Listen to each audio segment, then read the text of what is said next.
ও বৌদি আছো? শোনো না, কি বলো? আরে আমার গার্লফ্রেন্ড এসছে গো বৌদি, যার সাথে আমার বিয়ে ঠিক হয়েছে। তোমার বাড়িতে একটু সরষের তেল হবে? বুঝেছি বুঝেছি, তুমি দাঁড়াও, আমি নিয়ে আসছি। ও না না, এ নাও এ নাও। কি হয়েছে? কি দিলা? আরে সরষের তেল নিব, তুমি এটা কি দিলা?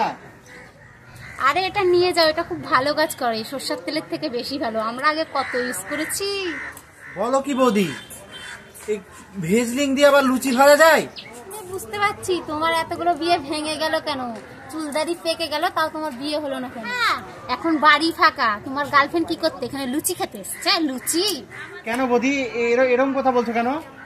গাধাই থেকে গেলা, বুদ্ধি হলো না। যাও তাড়াতাড়ি যাও। গো বৌদি তুমি ঠিকই বলেছো। আমি বাবা মা যখন ছিল তখন 2-3 বার ডাকলাম, ও আসেনি। আর আজকে ডেকেছি, ফটকে চলে আসলো। শিগগিরই যাও, কলমের কালি থাকতে লিখো গা, কালি ফুরিয়ে গেলে আর লিখা হবে। যাই বৌদি, ভেজলিংটা নিয়ে যাই।